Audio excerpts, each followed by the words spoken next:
Yapu bakunzi muri ko mudukurikirana kuri TV yacu, YouTube yacu, Dr. Swaleh online TV. Twongeye kubaramutsa cyane, iza Noheli nziza, nabonane nziza. Okay, kuri kamera muri kumwe na James cameraman.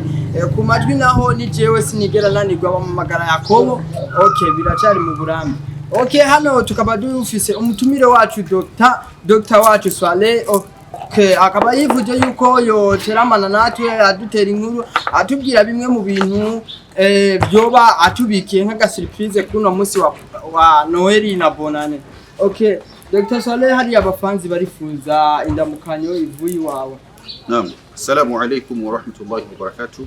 Watara Islam mahoro Imana abane namwe. Okay, merci beaucoup. Hanyuma wadutumye ko tugomba tuyage ku bintu bimwe n'ibindi woba wadutumiye ko twumve abafanzi hariya nico kintu bafitiye inyota amajambo ugiye kubabwira ni cya kintu rero nyamukuru woba wadutumiye ko uyu munsi. نعم تحسنا سبيل الملك والملكوت واعتصمت بالعزة والجبروت وتوقف الملك الحي القيوم الحليم الذي لا ينام ولا يموت دخلت في حوت الله دخلت في حوت الله دخلت في أمان الله حق كفها يا عسى كفينا وبحامل سنخاف همينا وبلا حول ولا قوة إلا بالله العلي العظيم. كل مسلم هجرون نيجيشنا المسلم هجرون تقابل hamwe ibimenyetso bigaragaza umugore zinavuze umugore zina gitsina gore uko abyumva muncamake mutwe jambo tutavuga ubimenyetso bigaragaza uburozi bw'imbibe uburozi bw'iki bw'imbibe bw'imipaka urushe gisuko imipaka mvuze imipaka ni wa muntu muzima bwawe kuvuka ivuka waroze kuvuka ivuga mbwa ntabyuzi ntiwiyizi uko abyumva ugasanga yo waroze uvuga ati uyu muntu muzima bwiwe ntazofera arongoye igishoro muzi niruza kwisunga n'ibimenyetso bigaragaza ko bimenyetso bigaragaza umugore yafunzwe adashobora kurongorwa kandi adashobora kurongora biza kurabuna munsi barakoze. Okay, murumva rero nababwiye ati uko ibihe bigenda uko iminsi itera niko ibintu bishasha biguma biza. Bagora muri ko muradukurikirana ndagusabye ufyonde subscribe umwanya utaranarenga hakiri kare ufyonde na link uciye ko na commentaire dukomeze turyoherwa hamwe. Hanyuma iki ni kiganiro cya Noheli mugomba mumviriza ikiganiro kiryoshe kimeze neza cinyigisho apana bimwe bya bintu by'abantu usanga binjira mu bintu batazi byo barimo barakora. Okay Dr. gira ku ngingo rero mucamake Dr. Swaleh nabankunda kuvuga kiti na keshi ibyo mvuga n'ibyo nkora siwe bya kuyigiza ibyo nkora ukabyumva kandi nakurambaye ni kati ndazwi n'ibivuga ikikuranga sawa ni kuvuga iki turabe ibimenyetso bigaragaza umugore yarongowe ariko dashobora kuvyara mbe ni bangahe ngaha babaye mu ngo zabo barongowe kuva muri 1991 ko bataravyara cangi umugabo yashoboye kurongora ariko adashobora guterinda iki umugore ngacegurani ashoboye kwitwara none ko bimenya gute tubimenyeshwa niki Dr. Swaleh avuga ikintu azi kandi yigiye kandi azi ngibimenyetso bigaragaza yuko wewe nubwo arongowe udashobora kuvyara. Ikimenyetso ca mbere kutiyumvamo kurangura amabanga yabubatse kutiyumvamo kurangura amabanga yabubatse nuwo mwakanye ugasanga umugore muri mwikunda nyinshi yari ndagukunda kuno mugabo umaze kumushikana mu nzu ukiyumva umenga ntushaka kurangura amabanga yabubatse n'umugabo wawe amaze kuba ari kure na wewe ukumva umenga uramukunze gose mugari hafi yawe ukumva umenga ikintu gishikumva n'amagana ukabura umenga afite isura isa n'ingurube ukumva umenga ntumwiyumvamwo iki ni kimwe cyane bigaragara mbe icyo kimenyetso ubigifise ikimenyetso cya kabiri naco nogirani udashobora kugira ubushobozi udashobora kugira ubushobozi bwo kunezereza umugabo wawe ugusanga ari wa mugore ubona n'umugabo wa minota 3 tayari ndibaza ngange murakuza kuvyumva usanga uramurumukaye mu nzu mu minota 3 tayari ivyo si imenyetso bigaragaza abana guhaga ababanze kuvanga honye iminota 2-3 insinga zikwanye ko aho nyine tayari kiri kimenyetso bigaragaza yuko vraiment wewe nubwo ushoye kuba yarongowe ariko warafunzwe ntushobora kuvyara nuko bavyumva kiri kimenyetso kigira ngaye yigira kabiri ikimenyetso kigira gatatu naco niki kumva ububabare bwishi umugore wewe mugore mufansoni wikuno mushinga nahe wawe hageze yuko munezereza ikaroti ukumva ububabare bwishi ni gose Urabyumva abandi bumva umunezero we kumva ubari ni bwinshi cyane gose. Cyo ikimenyetso kigaragaza ko wagize wewe wagize nte washoboye gufungwa udashobora kuzorwondoka ngo vyare nk'abandi. Uko urabyumva ikimenyetso kigira kandi kugira ivyumviro byinshi cyane gose birenze mu gihe mugeze mu rujyamana kugira no gushobora wo kunezera n'ikintu ngo mubakanye. Ega usanga muri kumwe mugageze ujya mwanya uci haje ibindi byumviro ucitwaga mu yindi si ushoboka bindi tuza bitaza ikintu urimo rero sinceje n'ikimenyetso kigaragaza ko yagize nti washoboye ko yagize nti warakora uborozi wo ganti ko gufungwa ntuzofa twayinda ngo uvyare. Ikimenyetso kigira gatanu granti kumva ibintu binuka biva mu gihimba c'umugabo wawe, kumva ibintu binuka mu gihe c'imibonano mpuzabitsina ukumva umenga hari ibintu binuka cyane gose biva mu gihimba c'uwo mwubakanye. Cyo ikimenyetso kigaragaza ko yagize nti wafunzwe. Umugore wese umukobwa wese hageze kumubonana n'umufasha wawe ucamva umenga umufasha wawe aranuka ava nk'ibintu binuka. Ivyo remezo kigaragaza ko wewe wagize nti wafunzwe yuko udashobora kuronga udashobora kwibaruka udashobora kugirani kurunduka ngo uronke umwana. Ikimenyetso kigira gatandatu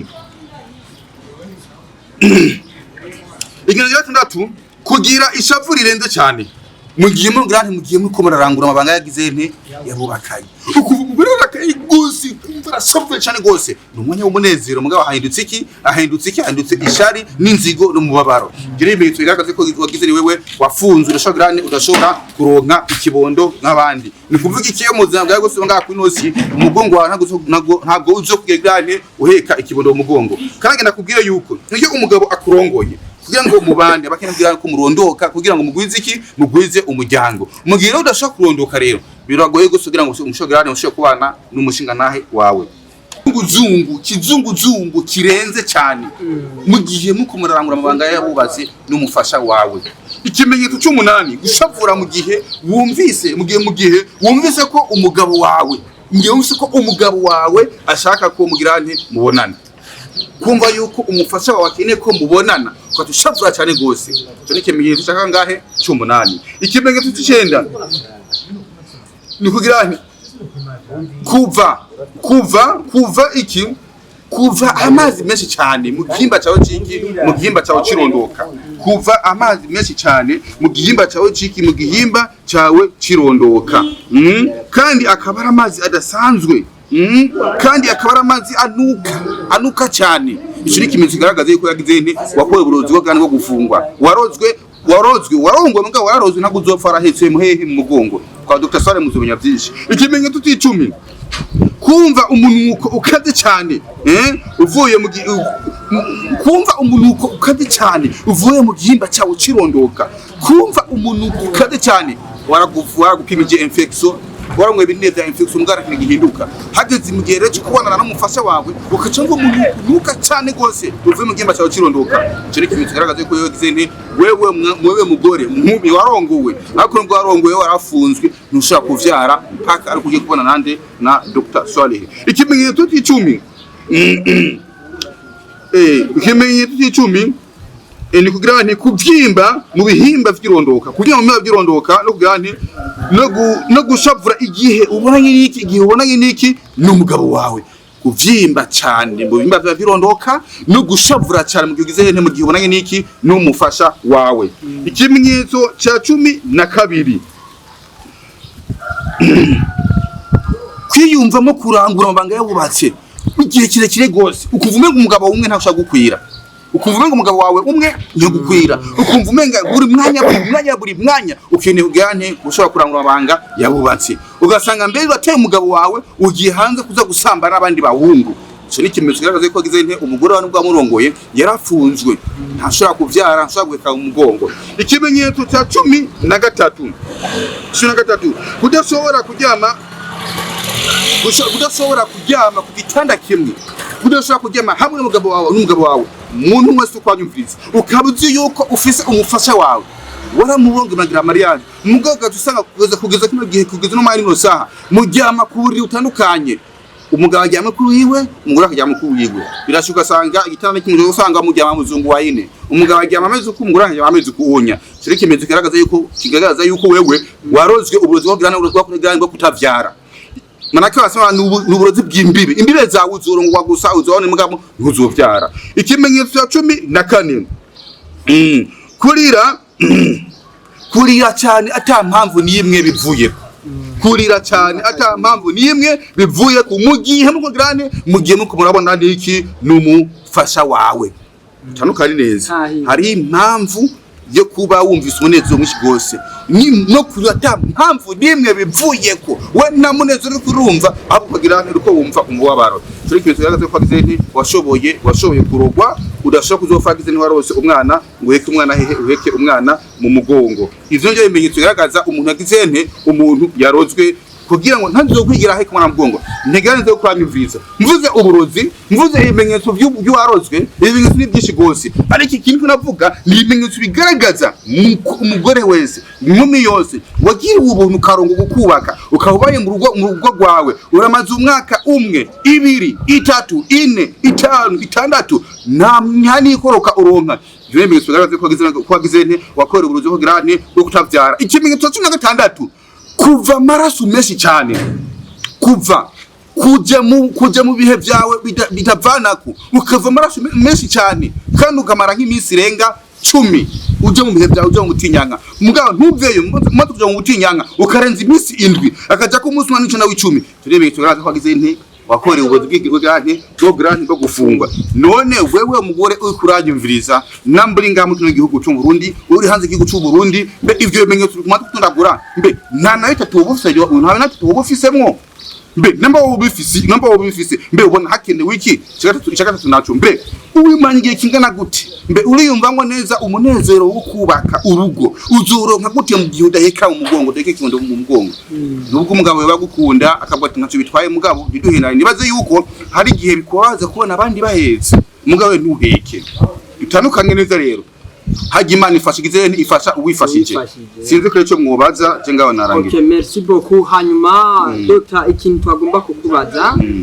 mbe baravuga ati keshi kutavyara hari gihe biba biva ku muvumo cyangwa ugasanga ni imiterekero nyene yabi wanyu ugasanga barakuboye ituzi rero ko bwo hari uburozi cyangwa byo hari bimeze nk'uko nyene tubizi twebwe kina keshi hariho kutavyara keshi na keshi cyo biva ku inkomoko yayo ni jini mu jini mahaba jini mahaba haro nimero denzo zana ya jini mahaba uko byumva nibyo navuga yuko kuzogira ikibazo umwana akagira ikibazo kiri mutoya mukakimwirengagiza akazogikurana umva yamaze kumuzungiri wose kongera kwicira mu himba vyirondoka iyo cyo kintu cyambe shaka inacho ushaka gusanga iwabo ucogisagara mubayemo ugasanga barashaka gusanga mama wawe na mama n'uwundi afitana ya bifu bafite na bifu ugasanga asha cyuke ntanzovyara ngaheke ugasanga mama wawe araneze ngo yavutse kumbe nagiye kura kumwana kumbuje mwana avutse baramuroza kujya mwana kanaka azorongogwe akore byose muga ntazofera vyaye Urabyo ivyo ni ibintu cyaka tunacho